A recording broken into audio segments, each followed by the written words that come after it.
Olá, tudo bem? O meu nome é Jorge e espero que a graça de Jesus Cristo, nosso Senhor, Deus e Salvador, esteja com todos vocês. Aleluia!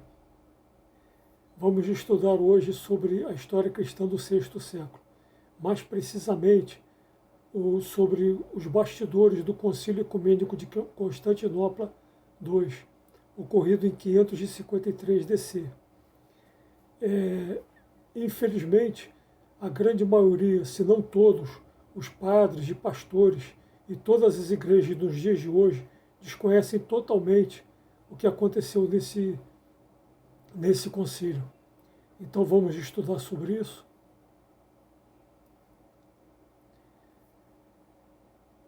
Aqui encerramos a narrativa histórica dos 6 primeiros séculos do cristianismo.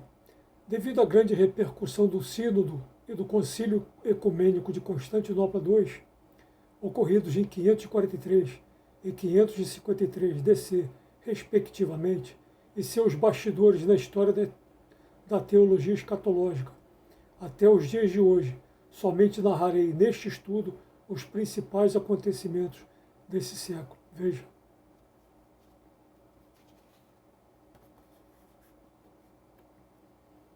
Ano 532 DC. No dia 2 de novembro desse ano é eleito o Papa João II. Todos os outros papas, desde a época do apóstolo Pedro até essa data de 532, mantinham os mesmos nomes de batismo ao serem eleitos papas.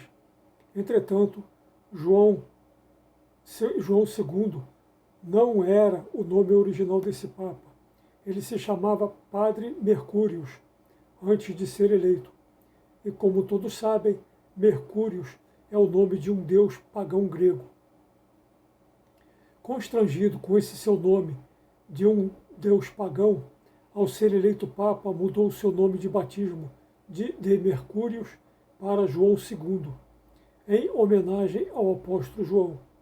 Então esse papa decretou que, abre aspas, a partir daqui por diante, os padres mudam de nome ao serem eleitos papas. Fecha aspas. Segundo a famosa Enciclopédia Mirador Internacional, no volume 15º, página 8532. Ano 533 DC. O Concílio de Orleans, ocorrido nesse ano, decreta, abre aspas, afastar do sacerdócio candidatos iletrados ou mesmo os sacerdotes já ordenados que não se resolviam a aprender a ler. E, fecha aspas, sendo bastante compreensível. Segundo o livro Nova História da Igreja, volume 1, do cardeal Jean Daniello, na página 448. Ano 536 DC. Nesse ano, o rei Teodato, dos bárbaros godos, exigiu, abre aspas, a indicação de Silvério, o filho do Papa Hormisda, fecha aspas, como sucessor do apóstolo Pedro.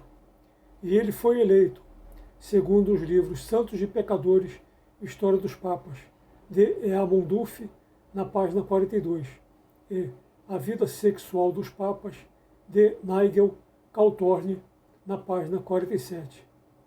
E como todos sabem, eleger um papa, filho de outro papa, é uma heresia chamada de nepotismo, tão prejudicial e tão combatida dentro da igreja.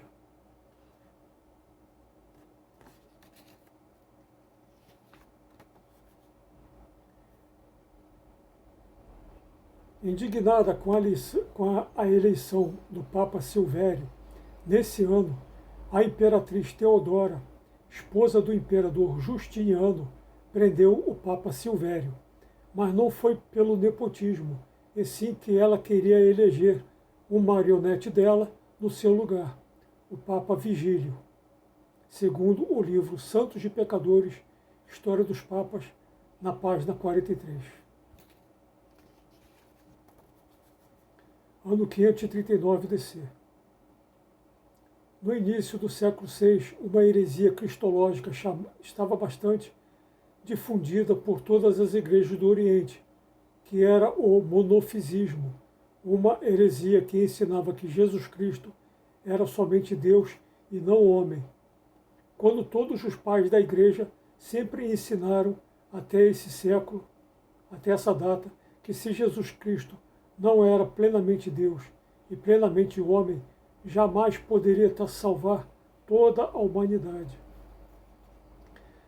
Essa heresia monofisita foi bastante combatida nos concílios ecumênicos de Éfeso, em 431, e de Calcedônia, em 451. Mas, mesmo assim, a heresia do monofisismo acabou tomando conta de todas as igrejas do Oriente.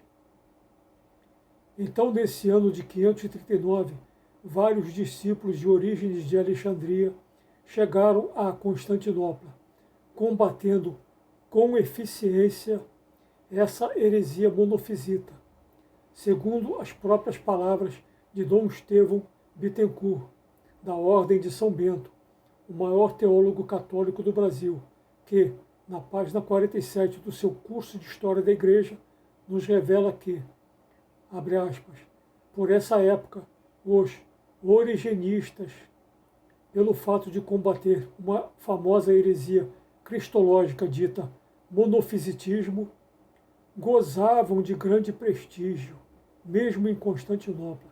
Fecha aspas. Esse grande prestígio dos origenistas em combaterem o monofisismo, justamente na capital dessa heresia, provocou a fúria de todo o clero oriental e da imperatriz Teodora, que juntos exigiram providências do imperador Justiniano contra toda e qualquer doutrina de Orígenes de Alexandria, contra seus escritos e contra seus discípulos, os origenistas, rechaçando-os. Ano 543 DC. O imperador Justiniano, assim pressionado, reuniu todos os seus conselheiros durante meses, até que eles encontraram uma solução.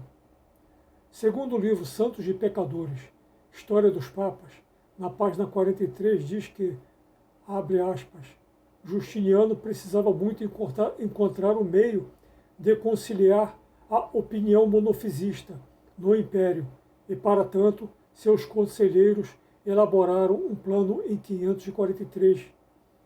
Fecha aspas. Segundo a página 47 do curso de História da Igreja, Dom Estevão diz que, abre aspas, Justiniano, em resposta, escreveu um trato contra Orígenes, de tom extremamente violento, que se encerrava com uma série de 10 anátemas contra Orígenes. Fecha aspas.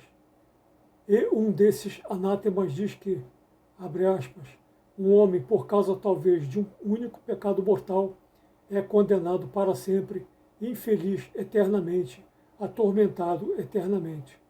Fecha aspas. E esse atormentado eternamente passou a ser uma novidade teológica que não existia antes dessa data.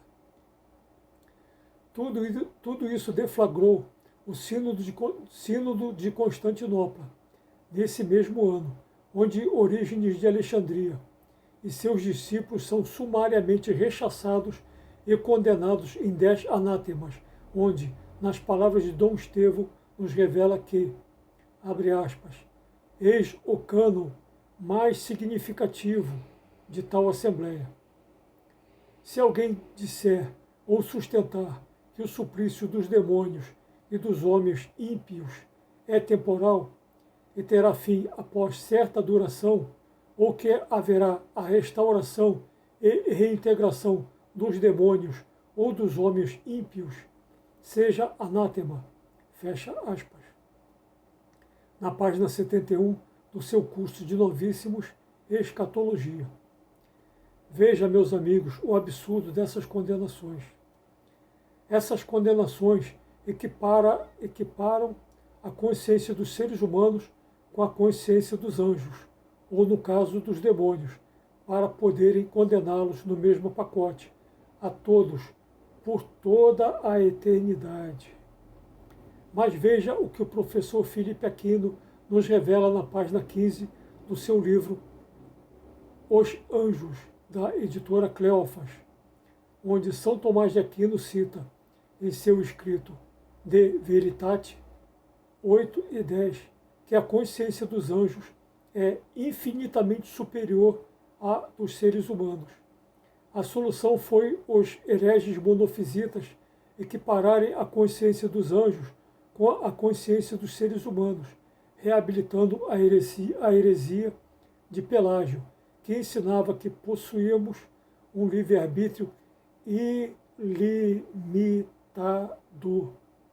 Uma heresia bastante combatida por Santo Agostinho mais de um século antes. Reparem que foram usadas duas heresias bastante combatidas pelos santos e pela Igreja para que os origenistas fossem rechaçados. Vocês estão conseguindo acompanhar esse raciocínio?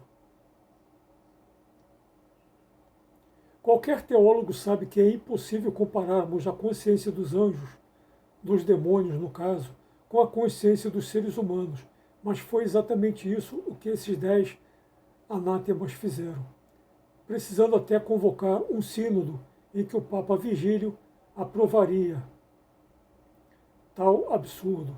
Mas vamos descobrir quais foram os bastidores dessa aprovação, entre aspas, do Papa Vigílio. Na verdade, o Papa Vigílio sempre foi uma marionete nas mãos do imperador Justiniano e da imperatriz Teodora, pois antes de se tornar Papa era, abre aspas, ambiciosíssimo, tratou imediatamente de cair nas graças do verdadeiro poder na corte da capital, a imperatriz Teodora. Posando de simpatizante do monofisismo, obteve dela apoio para sua candidatura ao papado. Fecha aspas. Conforme podemos ver essas informações nos livros Santos e Pecadores, História dos Papas, na página 42, e Depois de Jesus, o Triunfo do Cristianismo, das Seleções Réderes de Geste, na página 294. Essas constantes intromissões do prepotente imperador Justiniano nas questões eclesiásticas causaram profundas irritações na Igreja, principalmente do lado ocidental, conforme podemos ver no livro Depois de Jesus, o Triunfo do Cristianismo, na página 294. O Papa Vigílio assinou todas essas condenações e vários outros documentos favorecendo a heresia do monofisismo nesse sínodo, e isso causou uma revolta em todos os bispos do Ocidente, traindo a ortodoxia da Igreja.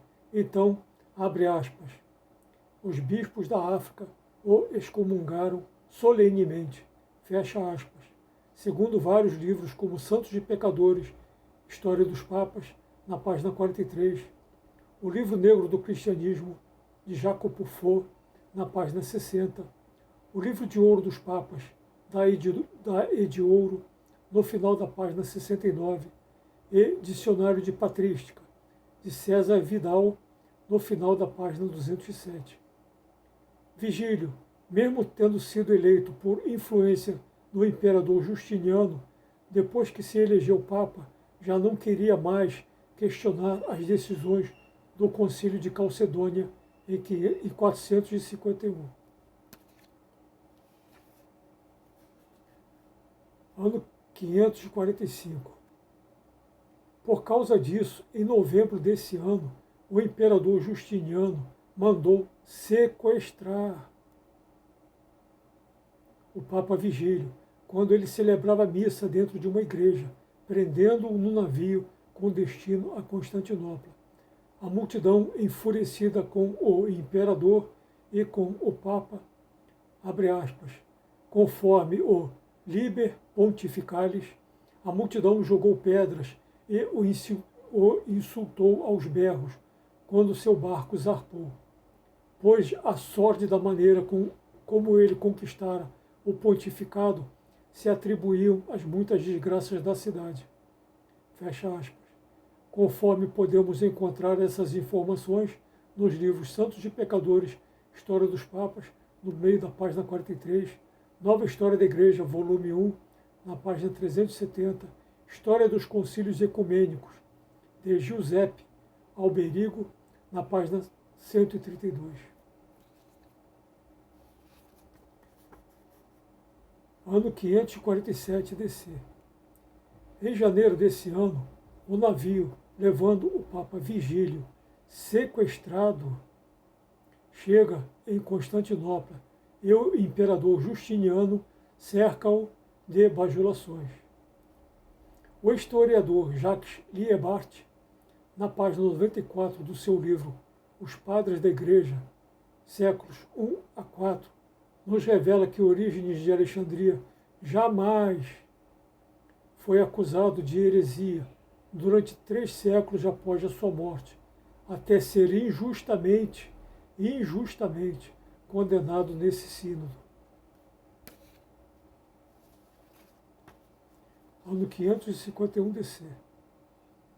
Desse ano, Justiniano, abre aspas, em 551, publicou um longo édito condenando uma vez mais os 3 capítulos, fecha aspas, como se já não tivessem sido condenados um século antes no Concílio de Calcedônia em 451, dando a entender que as decisões desse concílio tão importante foram inválidas.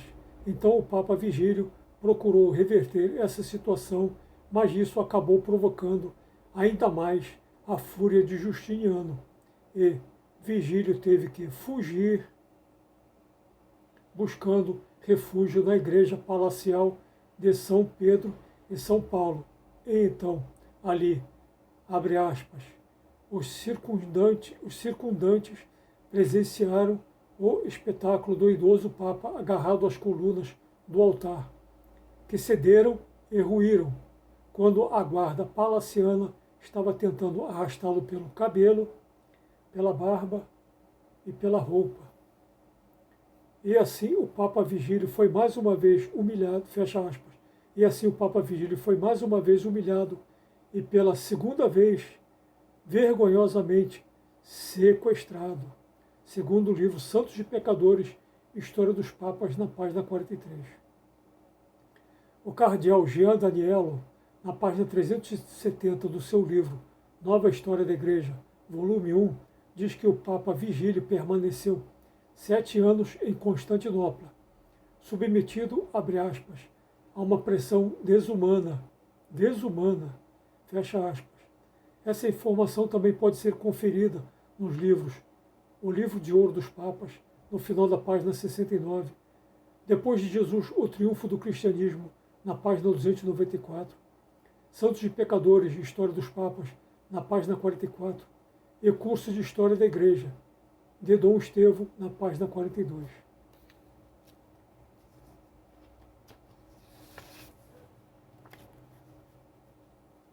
Ano 553 DC. Essas 10 condenações contra Orígenes de Alexandria nunca existiram nos 5 primeiros séculos da história do cristianismo, mas nesse ano de 553 DC foram transformadas em dogmas de fé, ou seja, numa verdade que jamais deveria ser contestada até os dias de hoje. Vocês conseguiram perceber o absurdo disso tudo?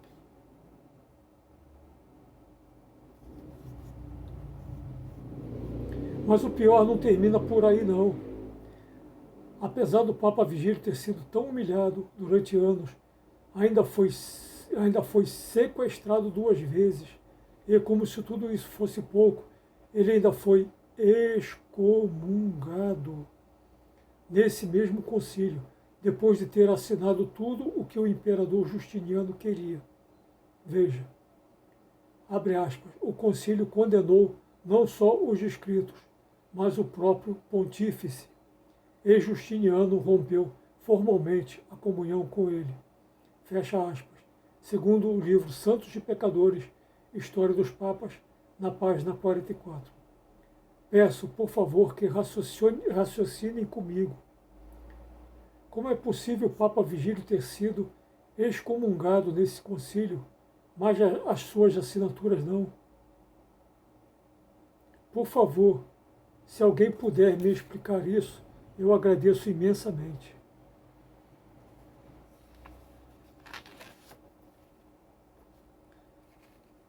Ano 555 DC. Depois de tantas e tão terríveis humilhações, o Papa Vigílio foi autorizado, nesse ano, a deixar Constantinopla e voltar finalmente para Roma. Veja, abre aspas, o Papa, em desgraça, foi colocado em prisão domiciliar e seus aliados aprisionados ou mandados às minas. Vencido, ele publicou uma série de humilhantes retratações, até finalmente ser autorizado a deixar Constantinopla em 555. Não conseguiu chegar a Roma, pois morreu de cálculo biliar durante a viagem em Siracusa, fecha aspas, conforme está no livro Santos e Pecadores, História dos Papas, na página 44. Existe, meus amigos, uma fortíssima suspeita de que o Papa Vigílio não morreu doente, mas sim assassinado. É isso mesmo, pois se ele chegasse vivo em Roma, denunciaria tantos maus tratos e humilhações até que assinasse tudo o que Justiniano queria. Isso geraria uma revolta entre todo o clero ocidental e, quiçá, haveria uma sangrenta guerra entre o Ocidente, que era contra a heresia do monofisismo, e o Oriente, que eram ardorosamente monofisitas. Na página 61 da obra, O Livro Negro do Cristianismo, diz que o Papa, abre aspas, Vigílio, aprovou, com relutância, a condenação dos 3 capítulos e morreu, talvez envenenado, no caminho de volta, fecha aspas. Se o Papa Vigílio foi realmente assassinado antes de voltar para Roma, devem ter feito de tudo para acobertarem isso, pois se chegasse vivo em Roma, denunciando tudo o que sofreu, certamente haveria uma terrível guerra entre o Ocidente e o Oriente. No excelente livro História dos Concílios Ecumênicos, organizado por Giuseppe Alberigo, da editora Paulus, na página 126, diz, abre aspas, o imperador procurava satisfazer aos monofisitas, fazendo concessões doutrinárias, o que provocava a ira de Roma. A ira de Roma. Fecha aspas. Aliás, continua, o decreto de 543 foi praticamente ignorado. É certo que o concílio condenou Orígenes, suas ideias, seus seguidores. Fecha aspas.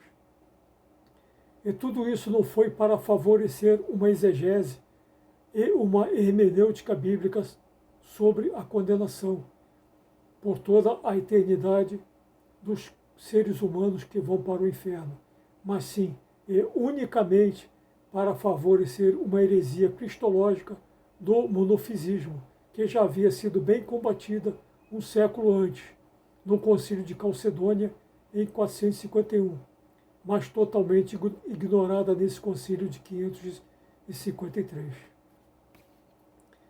Meus amigos. Ano 556. Vocês lembram que 30 anos antes dessa data, o Papa João II decretou que, abre aspas, daqui por diante, os padres mudam de nome ao serem eleitos papas, fecha aspas, segundo a famosa Enciclopédia Mirador Internacional, 15º volume, na página 8.532. Pois bem, então tentem adivinhar qual foi o nome do Papa que sucedeu Vigílio, nesse ano de 556 DC. O Papa que sucedeu Vigílio, nesse ano, recebeu o nome de Pelágio. Sim, é isso mesmo que vocês ouviram. É Pelágio, em homenagem ao inventor da doutrina de que possuímos um livre-arbítrio ilimitado, para poderem, com isso, equipararem os seres humanos aos demônios nessas 10 condenações, elaboradas pelos conselheiros de Justiniano, mas que funcionaram tão bem que foram transformadas em dogmas de fé.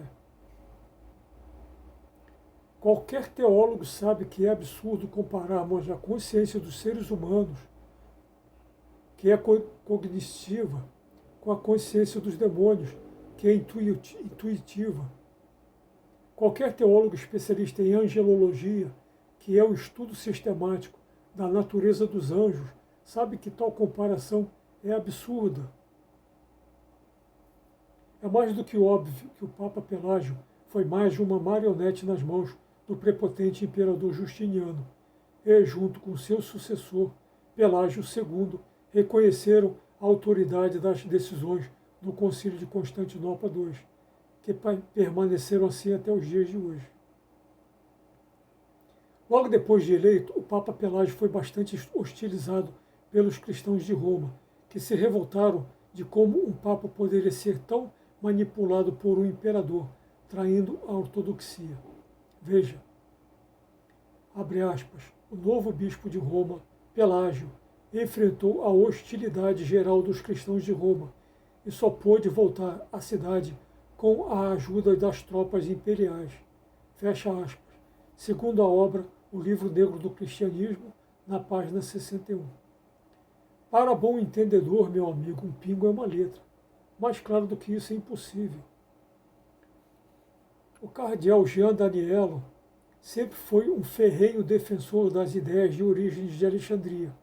E ele diz na página 370 do seu livro, Nova História da Igreja, volume 1, que, abre aspas, nossos teólogos ainda se interrogam sobre o alcance exato que convém atribuir aos documentos assinados por Vigílio e sobre a autoridade que possuem as diversas decisões do Quinto Concílio, que, a pedido de Justiniano, havia considerado Vigílio como deposto. Fecha aspas. E na página 442 também diz que, abre aspas, vimos com que repugnância os papas Vigílio e Pelágio se deixaram persuadir por Justiniano, fecha aspas, e que os bispos e teólogos do Ocidente, abre aspas, não viram na nova orientação definida pelo Concílio de 553, segundo uma desforra dos monofisitas pela derrota de 451, fecha aspas. Mais claro do que isso, meus amigos, é impossível. Sobre esse Concílio de Constantinopla II, na página 134 do livro História dos Concílios Ecumênicos, diz que, abre aspas, em 555, Vigílio morreu, convencido da inoportunidade daquele concílio, fecha aspas. E na página 136 diz que, abre aspas, os sucessores de Justiniano não tinham o mesmo interesse pelas questões dogmáticas, fecha aspas. E, além disso, as constantes guerras, abre aspas, tornavam inútil qualquer tentativa de se questionar as decisões do Concílio de 553, fecha aspas. Na página 94 do livro Os Padres da Igreja, séculos 1 a 4, diz que, abre aspas, o segundo Concílio Ecumênico de Constantinopla, em 553, a condenação formal das teses contestadas em uma formulação que, aliás, não era a do próprio Orígenes. A pesquisa moderna reabilitou o grande alexandrino, fecha aspas. E eu pergunto para vocês, meus amigos, será que a pesquisa moderna reabilitou mesmo o grande alexandrino Orígenes? Mas eu respondo que não, pois a Igreja continua professando como um dogma de fé que os seres humanos que vão para o inferno jamais sairão de lá. O inferno existe, sim senhor, mas não conforme as igrejas de hoje pregam. Logo depois desse concílio de 553, inúmeros teólogos se debateram como com uma questão dificílima. É que pessoas boas, mas que morriam pecadoras e sem arrependimento, não poderiam entrar no reino de Deus, mas que também, por serem boas, não poderiam ir para o inferno, onde permaneceriam por toda a eternidade. Então, apenas 40 anos após o Concílio de 553, o Papa Gregório Magno teve uma excelente ideia, inventando um lugar onde essas pessoas boas poderiam ser purificadas de todos os seus pecados, até merecerem entrar no reino de Deus. Essa informação pode ser conferida no livro O Nascimento do Purgatório, do famoso especialista em história medieval Jacques Le Goff, na página 110. Jacques Le Goff também revela, na página 93, que os amigos de Santo Agostinho pediram-lhe que lhes descrevessem uma espécie de geografia do além, do outro mundo, e Santo Agostinho lhes atende o pedido. Abre aspas. Entretanto, fizera certas precisões, a pedido de amigos. Na carta a Dardanos, no ano de 417, esboçava uma geografia do além, no qual não havia lugar para o purgatório. Fecha aspas. Mas muitos dirão que Jacques Le Goff entende muito de história medieval, e não de Bíblia, ou de Bíblia Sagrada, ou de teologia. Mas Dom Estevão Bittencourt, no final da página 81 do seu curso de novíssimos, Escatologia, diz que Santo Agostinho, abre aspas, não podia conceber um estado intermediário entre a glória do céu e a condenação do inferno. Fecha aspas. E na página 82 cita novamente Santo Agostinho, que disse, abre aspas, por conseguinte, quem não entrar no reino certamente será entregue ao fogo eterno. Fecha aspas, em seu escrito De Peccatorum Meritis, capítulo 1, verso 28. Portanto, Santo Agostinho jamais acreditou no purgatório, conforme é doutrinado pela Igreja Católica. Foi somente o Papa Gregório Magno quem inventou essa doutrina para os que morriam e não poderiam ficar no inferno, e nem serem merecedores do reino de Deus. Essa doutrina ainda demorou mais de 600 anos, ou seja, longos 6 séculos, para se tornar num dogma de fé, no Concílio de Leão II, em 1274. Para quem ainda não ficou satisfeito com essas explicações, veja o que o famoso Dicionário Crítico de Teologia, das edições Paulinas e Loyola, onde nas páginas 1472 a 1474, nos revela que, abre aspas, o purgatório. O termo purgatório não é bíblico e não é de emprego universal no cristianismo. Ele designa uma noção teológica elaborada a partir da Idade Média no Ocidente. Fecha aspas. Ou seja, é uma noção teológica elaborada no período entre o Papa Gregório Magno e o Concílio de Leão II, no século XIII. Na página 1239 do Dicionário Enciclopédico da Bíblia, da editora Vozes, faz uma exegese sobre 1 Coríntios 3, de versículos 10 a 17, onde diz, abre aspas, tal salvação será como que pelo fogo, comparação essa que a caracteriza como penosa e dolorosa. Não se trata, portanto, do fogo do purgatório. Fecha aspas. Nenhum desses dois famosos dicionários de teologia são de inimigos da Igreja Católica, ou da verdade, ou da Bíblia Sagrada, ou mesmo de Deus, mas sim dois conceituadíssimos dicionários de teologia católica. Sendo assim, se existe salvação depois da morte, e que não é num suposto purgatório, então Orígenes de Alexandria foi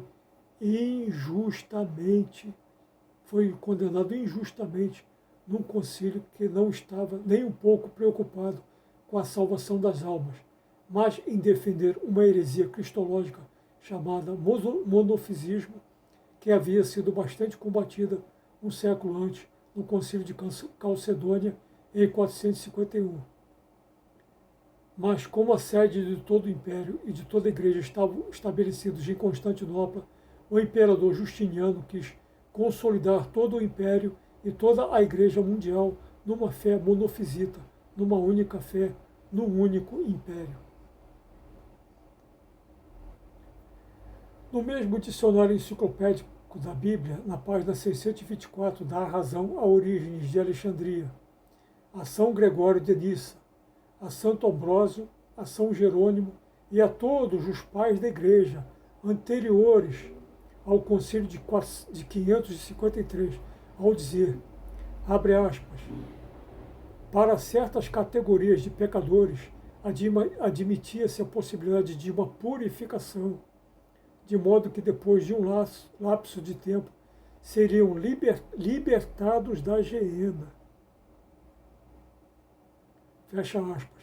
E nesse mesmo dicionário, na página 1238, diz que os pecadores, abre aspas, descem temporariamente para a geena, a fim de serem purificados pelo fogo.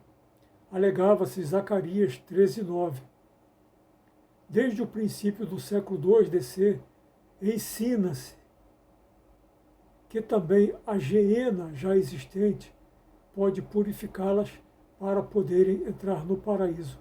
Fecha aspas. Orígenes de Alexandria estudou a Bíblia Sagrada como ninguém, nos seus manuscritos mais primitivos, e daria para escrever um livro somente revelando inúmeros elogios de grandes teólogos à genialidade bíblica e teológica de Orígenes. O espaço aqui é ínfimo demais para descrever a genialidade desse grande alexandrino, por isso convido a vocês a assistirem o meu vídeo no YouTube intitulado Orígenes de Alexandria. O maior discípulo de Orígenes de Alexandria foi São Gregório de Nissa, que desenvolveu, ainda mais do que o seu mestre, a doutrina da Apocatástasis ton Panton. Isso aqui é como é escrito em grego. Apocatástasis ton Panton. E aqui como escrito, já traduzido. Na forma literal, Apocatástasis ton Panton, que é um termo grego que significa a restauração de todo o universo, incluindo a humanidade sem exceção. Também tem um outro vídeo no YouTube intitulado São Gregório de Nissa, onde descrevo a genialidade desse grande santo e doutor da igreja e comento as suas 3 principais obras. Sei, meus amigos, que muitos irão me acusar de ser universalista, mas não pode haver maior absurdo do que esse, pois as doutrinas universalistas também creem numa salvação de toda a humanidade, mas não apresentam uma argumentação bíblica, teológica ou histórica minimamente fundamentada e convincente. Veja alguns exemplos.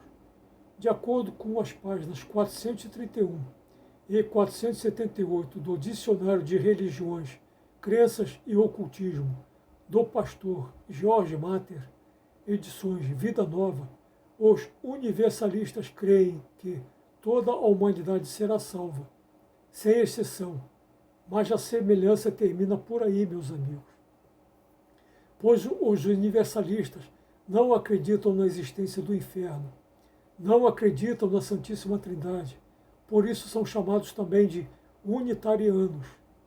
Não acreditam que Jesus Cristo morreu para nos salvar, e nem que ressuscitou. Não acreditam que Jesus é Deus. Não acreditam em pecado original.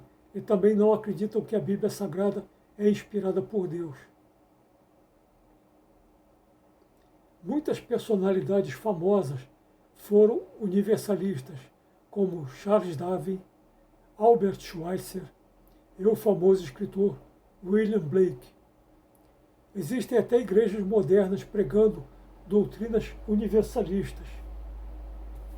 Mas o universalismo é uma artimanha do diabo para impedir que os teólogos se aprofundem nos estudos bíblicos, se aprofundem nos estudos escatológicos, nos escritos dos pais da Igreja, anteriores ao famigerado Concílio Ecumênico de Constantinopla, no ano 553, e a sua repercussão na história da teologia até os dias de hoje. Os teólogos que assistirem este vídeo, desafio aos teólogos que assistirem este vídeo, desafio que se aprofundem nos escritos escatológicos dos pais da Igreja, anteriores ao vergonhoso concílio do ano de 553, e que aprendam a raciocinar fora da caixinha. Fora da caixinha. A melhor arma que existe contra a mentira é a verdade. Foi por isso que Jesus Cristo, nosso Senhor Deus e Salvador, nos revelou: e conhecereis a verdade, e a verdade vos libertará. João 8:32. Quem gostou deste vídeo, meus amigos, por favor, se inscrevam, deem um joinha para poderem fortalecer mais e mais estudos bíblicos, teológicos e históricos como este. Fiquem com Deus.